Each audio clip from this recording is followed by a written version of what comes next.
bí ìgbà tí with apology and without prejudice, bí ìgbà tí èèyàn mọ tó fẹ́ ṣe torí pé wọ́n fẹ́ sọ̀rọ̀ bẹ́ẹ̀lì. ǹjẹ́ ẹ kú dédé àsìkò yìí gbogbo bíkíbi tí ẹ ti láǹfààní láti máa wò mí láti máa gbọ́ mi ó lójú ọjọ́ ṣe rí ní àbẹ̀ yẹn. gẹ́gẹ́ bẹ́ẹ̀ ṣe mọ̀ pé àwa kì í fẹ́ dá yín lágara lórí gbogbo nǹkan èyí tó bá ń lọ gẹ́gẹ́ bí ìròyìn àti ìsọ̀rọ̀ sí àwọn ènìyàn lórí ẹ̀rọ ayélujára.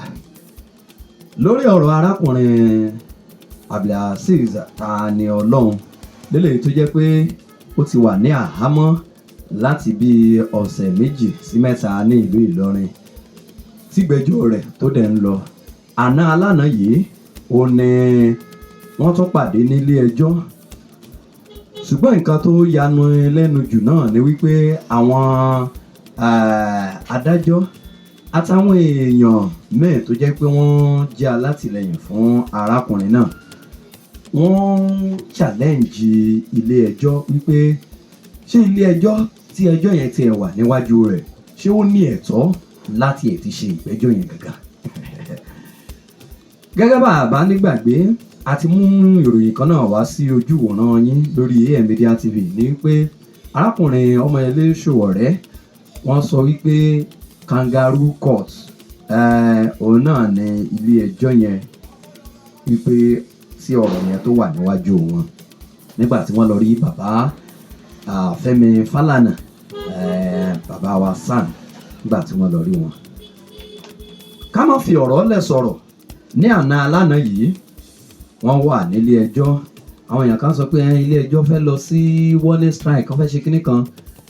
lóòótọ́ wọ́n tún wà nílé ẹjọ́ lẹ́ni náà, ṣùgbọ́n nǹkan táwọn èèyàn sọ ní àná yẹn ẹ kọ́kọ́ wò ó ná.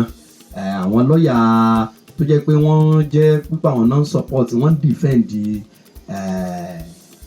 ẹjọ́ léyìí tó jẹ́ títí wípé bàbá wa Òkútagídí. àwọn kan sọ pé àwọn lọ́ọ̀yà àwọn mùsùlùmí, ṣé àwọn mùsùlùmí gangan ló gbé e lọ ilé ẹjọ́ ni àbí bàbá Òkútagídí? ṣùgbọ́n gbà ìyẹn kọ́ ló yọ ká tún máa padà sẹ́yìn sí bí kò ṣe pé ó yọ kí wọ́n wá ojútùú sí ọ̀rọ̀ yìí kó tó di pé yóò tún máa pẹ́ sí i. nítorí pé tẹ́ ẹ̀ bá gbàgbé a bá bàbá Múrí Bàrígà a bá wọn sọ̀rọ̀ a gbìyànjú láti reach evangelist Adéifá Ìwàlẹ̀sìn a gbìyànjú láti bá wọn sọ̀rọ̀ ṣùgbọ́n nọ́mbà àwọn tó wà lórí ẹ̀rọ ayélujára kò lọ. mo pe ìyá àṣà yìí pé bóyá káwọn náà kàn sí ẹ̀ bá wa sọ̀rọ̀ ṣùgbọ́n wọ́n làwọn wà ní location ní ìgbà yẹn. nǹkan táwọn èèyàn sọ òun náà lélẹ́yìí ẹ gbọ́ síwájú sí i. bí ìgbà tí with apology and without prejudice, bí ìgbà tí èèyàn mọ tó fẹ́ ṣe torí pé wọ́n fẹ́ sọ̀rọ̀ bẹ́ẹ̀lì wọ́n sì fẹ́ withdraw preliminary objection tí wọ́n file torí preliminary objection là ń fà lọ́wọ́ báyìí pé kóòtù yóò lágbára láti gbọ́ sẹ́wọ̀n pé wọ́n ti pe kóòtù náà ní kangaroo tẹ́lẹ̀ náà. so ìwà tí Ọlọ́run sì ní kí lọ́ọ̀ yé àwọn adájọ́ tá a wà níwájú wọn. mo sọ fáwọn èèyàn nígbà tá a jáde lákọ̀ọ́kọ́ yẹn pé nígbà téèyàn bá wà ní court of appeal tọ́lọ́run bá ní àbí supreme court náà tọ́lọ́run bá ní kí kéèsì ó favour yàn àwọn adájọ́ wọn mọ̀ bọ́ ṣe kéèsì rẹ lọ ìwọ kàn jókòó ni torí lọ́ọ̀yà tó ni wọ́n put to task. so àwọn kóòtù gangan ni wọ́n ń béèrè question lọ́wọ́ wọn pé èwo lẹ fẹ́ ṣe lọ́dẹ bá sọ wípé lágbára àti gbọ́ a lè fi eléyìí lẹ̀ ká wá sọ wípé a lọ sí issue bẹ́ẹ̀lì. so kóòtù bá láwọn fún wọn ní ìṣẹ́jú 10 kí wọ́n lọ fi put house wọn ní order èwo wọ́n fi kí wọ́n tún lè wọ́n tó ṣé ẹ withdraw ní ká proceed àbí ẹ go on pẹ̀lú preliminary objection wọn. tó ń gbà tá a wọlé padà lẹ́lẹ́kejì wọ́n náà ready láti move objection to objection la wá fà tán nísìn pé ṣé kóòtù yìí lágbára àti gbọ́ àbí kò lágbára, ṣé àti abuse process court torí pé ọ̀kan ti wà ní magistrate court. àwa sì sọ fún kóòtù yìí pé as far as and ntí lọ́ọ̀ sọ ni pé nǹkan 3 ló gbọ́dọ̀ pé. alákọ̀ọ́kọ́ ni pé ó gbọ́dọ̀ jẹ́ pé kóòtù méjèèjì tẹ́ wà ọ̀rọ̀ kan náà lẹ́jọ́ ń sọ. ó gbọ́dọ̀ jẹ́ pé àwọn parties kan náà ni parties sì yàtọ̀ síra wọn. àwa sáà argue yẹn a tún fún wọn ní àwọn laws àwọn judgement court of appeal àti supreme court tó support àti kóòtù gbogbo alọ́jọ́ yé because bí a sọ pé ọ̀dà ní táwọn bá rí sí àwíjàre ọ̀kọ̀ọ̀kan nù wa kí a padà wá níjọ́ Monday tó ń bọ̀ fún àbájáde títí tiwọn. Good afternoon, sir. Good afternoon, sir. Good afternoon, Mr. Adeoti. What transpired in court today, please? Okay. Òun sọ pé kóòtù ní agbára.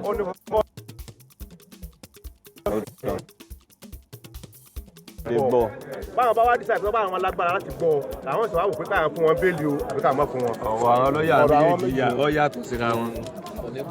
Ẹnì kejì tó dún fẹ́nì kejì ó sọ fún court pé kán dákun ó sọ fún court babaláwo tẹ́lẹ̀ Alhaji ó sọ fún court pé kó dákun kó fún alábàárà àwọn ní bail kó fún alábàárà àwọn ní bail court wá sọ fún pé wọ́n jọ gbé wọn wá papọ̀ ní kéèsì wọn gbé wọn wá yìí wọ́n challenge jurisdiction of the court pé court ò lágbára láti gbọ́ kéèsì yìí jurisdiction of court sì ní agbọ́dọ̀ determine yẹn kó tó di pa lọ sí case proper wọ́n wá ní táwọn bá decide yẹn tán o kẹ́sì mọ́ bọ̀ wá àwọn sì wá wò pé káwọn fún wọn bẹ́ẹ̀lì o àbí káwọn mọ́ fún wọn bẹ́ẹ̀lì èyí tá a wá gbọ́ lónìí ní preliminary objection tí wọ́n gbé wá àti wá gbọ́ wọ́n ti wá fún wọn date wọ́n gé forolẹ̀ bóyá káwọn gbọ́ bóyá àwọn ní jurisdiction àbáwọn ní jurisdiction táwọn bá determine yẹn táwọn decide yẹn tán láti wá lọ sí case bóyá kán àárín wọn àbí kán má àárín wọn àbí kán strike out matter before the court that's it. ẹ ṣeun. fún vanẹ́yìn tí ẹ tún gbọ́ òyìnbó ẹ tún gbọ́ ìbéèrè. ẹ jọ gbogbo àwọn tó ṣe meeting pẹ̀lú kọmíṣánná kájọ ṣe meeting pẹ̀lú kọmíṣánná níjọ́ yìí gbogbo àwọn tó wà níbẹ̀ mo ní ìdí àbẹ́ ìlú ọ̀rẹ́ ẹgbẹ́ gbèsè náà òye kẹ́ gbé sí láìpù òye kẹ́ gbé sí láìpù.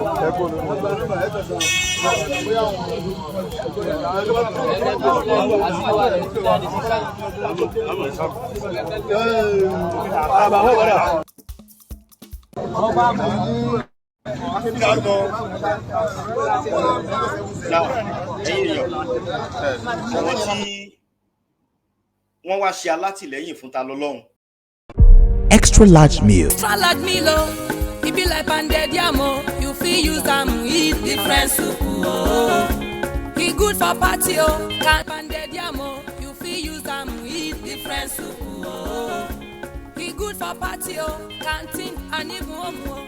Make we go buy am. Extra large meal, pounded yam, you fit use am eat different soup. E good for party, canteen and even home. Make we go buy am. Extra large pounded yam, you fit use am eat different soup. E good for party, canteen and even home. Make we go buy am. Extra large meal, pounded yam, you fit use am eat different soup. Represent natural meal. Eat heavy, stay light. To order, visit www.extralargegoodies.com. Call or chat 0809 209 3444, 0809 209 3444, or 0818 220 5553. Extra large meal, it be like pounded yam, you fit use am eat different soup.